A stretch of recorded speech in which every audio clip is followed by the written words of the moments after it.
नमस्कार दोस्तों, आप सभी का स्वागत है आपके अपने यूट्यूब चैनल शांति निकेतन में। यह जो प्रश्न पत्र है या यूपीएचएससी असिस्टेंट प्रोफेसर की जो परीक्षा हुई थी जो 2021 में, उसके 13 नवंबर को उसका सेकेंड शिफ्ट का यह पेपर है।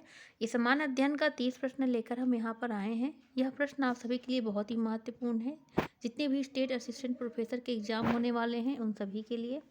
अगर आपको वीडियो अच्छा लग रहा है तो प्लीज़ कमेंट करके बताइए और चैनल को सब्सक्राइब कर लीजिएगा और वीडियो लाइक कर लीजिएगा।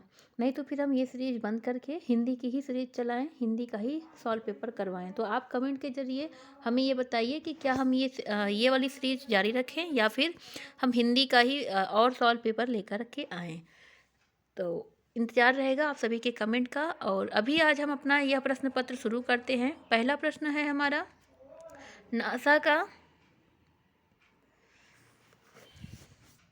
नासा का नया अंतरिक्ष यान NEA स्काउट का मुख्य मिशन निम्नलिखित में से है। सही विकल्प हो जाएगा ए, पृथ्वी के निकट एक क्षुद्र ग्रह से आंकड़ा एकत्र करना। ठीक है, चलिए आगे आप इसके बारे में विस्तार से देख लीजिए। ठीक है, अगले प्रश्न को देखेंगे हम। अगला प्रश्न है, पहला उत्तर प्रदेश दिवस निम्नलिखित में से किस वर्ष में आयोजित किया गया था। तो इस प्रश्न का सही उत्तर हो जाएगा 2018 में।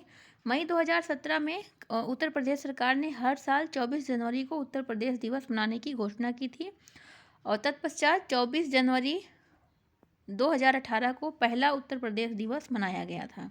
ठीक है, यहाँ पे देखिए यूनाइटेड प्रोविंस के स्थान पर इस राज्य को उत्तर प्रदेश नाम मिला था 24 जनवरी 1950 को। अगले प्रश्न की ओर बढ़ेंगे। अगला प्रश्न है, DRDO द्वारा विकसित कोविड-19 एंटीबॉडी डिटेक्शन किट का क्या नाम है। ठीक है, तो इस प्रश्न का जो सही उत्तर है वह है डिप वोकेन। ठीक है, डिप वोकेन DRDO के द्वारा की एक प्रयोगशाला है डिपैक्स।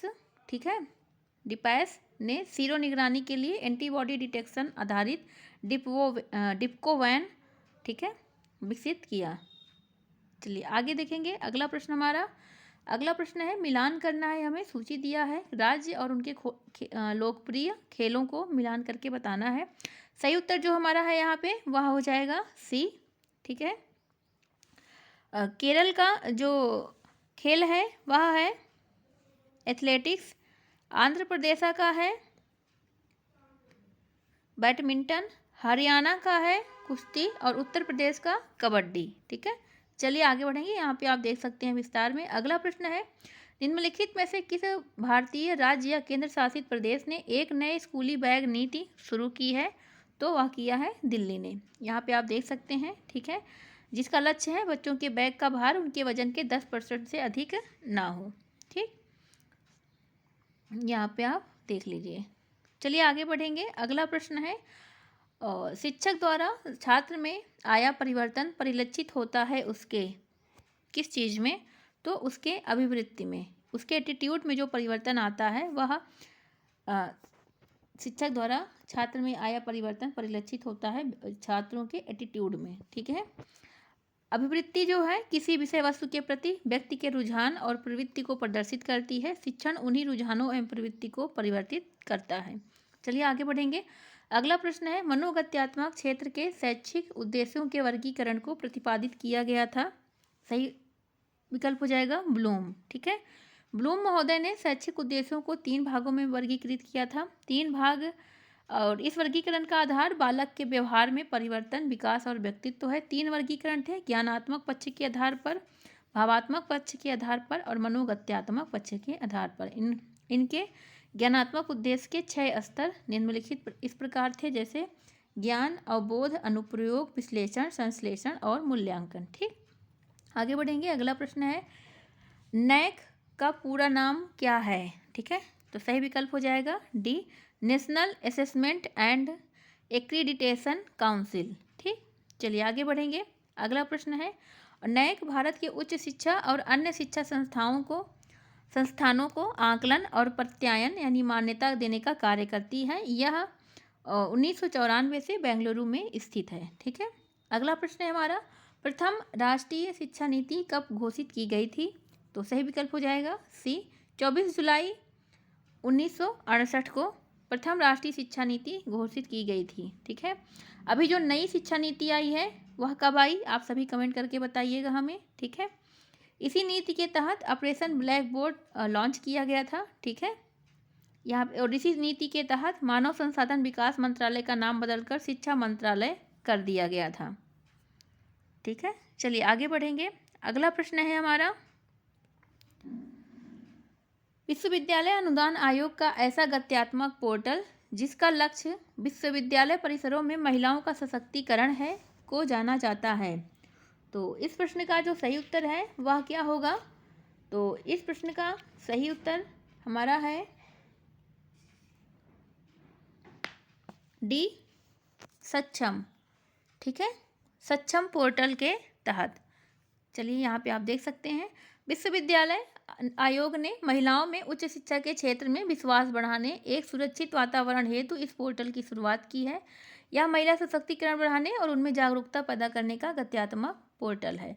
यूजीसी केयर क्या है? यूजीसी केयर यूजीसी के द्वारा अनुसंधान में गुणवत्ता में आ रही गिरावट और फर्जी लेखों के प्रकाशन संबंधी समस्याओं को ध्यान में रखते हुए शुरू किया गया था। ठीक है, ई शॉर्ट्स क्या है ये भी देख लीजिए। यह यूजीसी के द्वारा शोध हेतु छात्र छात्राओं की आर्थिक सहायता और शोध की गुणवत्ता बढ़ाने हेतु कई प्रकार की अनुदान राशियां प्रदान की जाती हैं इसमें। ठीक है, स्वयं प्रभा 24/7 के आधार पर देश में सभी जगत के माध्यम से 32 उच्च गुणवत्ता वाले शैक्षिक चैनल प्रदान करने की एक पहल है। आगे बढ़ेंगे। अगला प्रश्न है हमारा, निम्नलिखित में से कौन संगणक के सॉफ्टवेयर सिस्टम का उदाहरण है? सही विकल्प हो जाएगा बी, विंडोज 98। ठीक है, सिस्टम सॉफ्टवेयर कंप्यूटर प्रोग्राम का एक ऐसा समूह होता है जो कंप्यूटर हार्डवेयर को नियंत्रित करता है तथा यह एप्लीकेशन सॉफ्टवेयर के क्रियान्वयन में भी हेल्प करता है। इसके कई उदाहरण हैं, जैसे Windows 98, Windows XP, Windows Vista, Windows 10। ठीक है, चलिए आगे बढ़ेंगे। अगला प्रश्न है, 1 टेराबाइट मेमोरी समतुल्य होती है किसके? हमने आपको बताया था इसके बारे में विस्तार से, 1024 GB के, 1024 GB गीगाबाइट। ठीक है, 1024 गीगाबाइट के। देखिए, एक बिट 8 बिट मिला के 1 बाइट होता है और 1024, यहाँ से 1024 का आपको कॉन्सेप्ट याद रखना है। 1024 बाइट से 1 KB, 1024 KB से 1 MB। ठीक है, 1024 MB से 1 GB, 1024 GB से 1 TB, 1024 TB से 1 PB, 1024 PB से 1 EB और 1024 EB से 1 ZB। ठीक है, 1 टेराबाइट 1024 गीगाबाइट के बराबर होता है। आगे बढ़ेंगे। संगणक के संदर्भ में कुकीज क्या है? कंप्यूटर के रेफरेंस में देखेंगे अगर हम, तो cookies, what is the cookies? ठीक है, तो इस प्रश्न का जो हमारा सही उत्तर हो जाएगा वह है बी। ठीक है, टेक्स्ट फाइल जो ब्रेव ब्राउजर से प्राप्त सूचना देती है। ठीक है, तो वह क्या हो जाएगा? कुकीज। कुकीज का यही अर्थ है। ठीक है, चलिए आगे बढ़ेंगे। अगला प्रश्न क्या है हमारा, यहाँ पे देखिए, ये यूजर के इंटरनेट इस्तेमाल के अनुभव को बेहतर बनाने का काम करती है तथा यूजर से संबंधित कंटेंट उपलब्ध कराने में हेल्प करती है। ठीक है, अगला है, मॉडेम प्रसारण के किस कार्य में प्रयुक्त होता है? तो इसमें 2 विकल्प सही हो जाएगा, ए और बी दोनों सही है, लेकिन मुख्य रूप से बी लगाया गया था। ठीक है, मॉडेम क्या है? मॉडेम एक डिजिटल अनुवादक के रूप में भूमिका निभाता है जो केबल, फाइबर और टेलीफोन लाइन से सभी सूचनाओं, संकेतों को प्राप्त करने में हेल्प करता है और यह हमारे पीसी के लिए भी बहुत ही ज़्यादा आसान, सुलभ रूप में परिवर्तित कर देता है, हेल्प करता है हमारी। ठीक है, यद्यपि मॉडल का इस्तेमाल समकालिक और असमकालिक दोनों प्रकार के डाटा ट्रांसफ़र में होता है। असमकालिक डाटा ट्रांसफ़र में प्रयुक्त मॉडेम की डाटा भेजने की गति कम होती है, जबकि समकालिक डाटा स्थानांतरण में प्रयुक्त मॉडेम की डाटा भेजने की गति ज़्यादा होती है तथा इसका इस्तेमाल टेलीफोन लाइन में होता है। तो इसीलिए जो है बी विकल्प ज़्यादा सही होगा, समकालिक। ठीक है, चलिए आगे बढ़ेंगे। अगला प्रश्न है, निम्नलिखित में से कौन सा एक ई व्यापार प्लेटफॉर्म द्वारा व्यापार नहीं होता है? तो सही विकल्प हो जाएगा बी, टेलीग्राम का। ठीक है, अमेजॉन, अलीबाबा, टाटा क्लिक, ये सब ई व्यापार, ई बिजनेस प्लेटफॉर्म है, ठीक है। जबकि Telegram cloud based instant messaging service है, ठीक है, टेलीग्राम।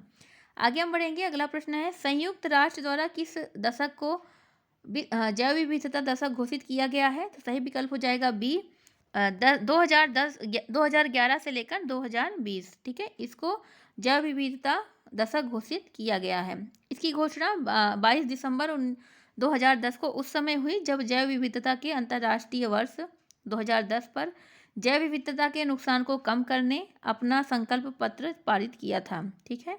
चलिए आगे बढ़ेंगे। अगला प्रश्न है हमारा, निम्नलिखित में से कौन सी खाद्य कवक है? तो सही विकल्प हो जाएगा एगेरिकस, ठीक है। एगेरिकस एक खाद्य कवक है जिसमें एंटीऑक्सीडेंट, एंटी ट्यूमर, हाइपोग्लाइसेमिक तथा अन्य रोगों को रोकने की यौगिक पाए जाते हैं। इसे ताज़ा और सूखा दोनों तरीकों से इस्तेमाल किया जाता है। इसमें बादाम की जैसी खुशबू आती है, ठीक है। अगला प्रश्न हम देखेंगे। अगला प्रश्न है, स्टेनसियास क्या है? तो सही विकल्प हो जाएगा ए, अर्जेंटीना के बड़े पशु फार्म होते हैं, ठीक है। स्टेनसिया भूमि का एक बड़ा निजी भूखंड है जिसका उपयोग खेती या मवेशी या भेड़ चराने के लिए किया जाता है। दक्षिण अमेरिका में पम्पास घास क्षेत्र में इसका विकास हुआ है। अर्जेंटीना में स्टेनसियाज पशु फार्म बड़े पैमाने पर पाए जाते हैं। अगला प्रश्न देखेंगे, चेरनोबिल निम्नलिखित में से किस कारक से संबंधित थी? चेरनोबिल त्रासदी किस कारक से संबंधित थी? तो रेडियोधर्मी विकिरण से, ठीक है, सही विकल्प हो जाएगा ए।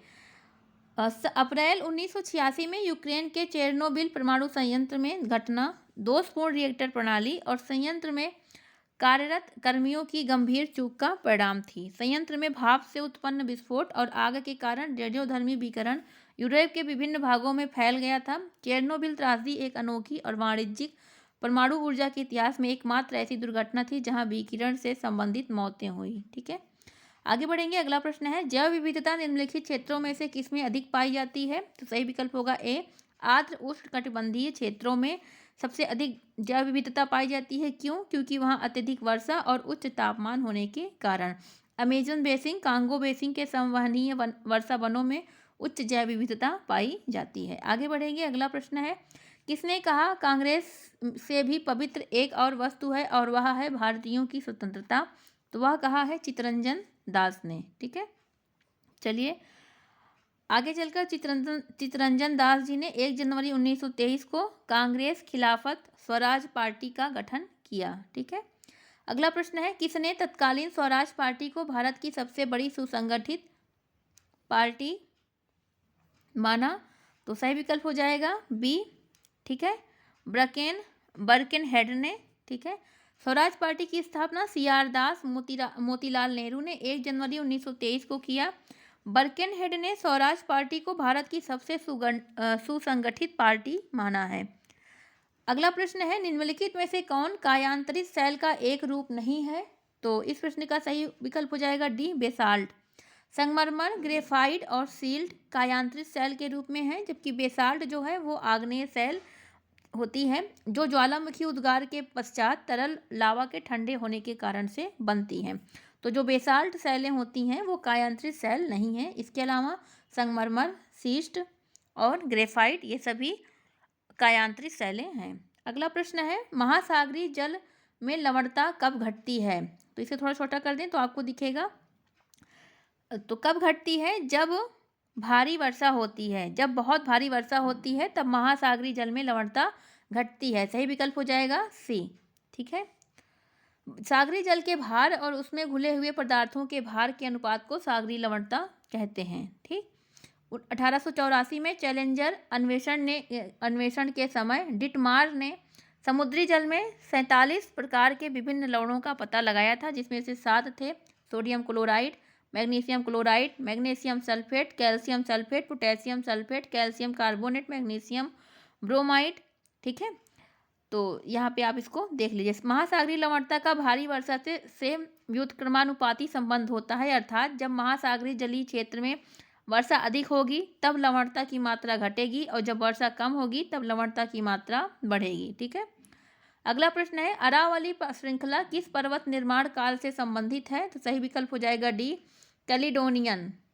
ठीक है, कैलिडोनियन पर्वतों का निर्माण सिलूरियन, डिवोनियन और परमियन युगों में हुआ है।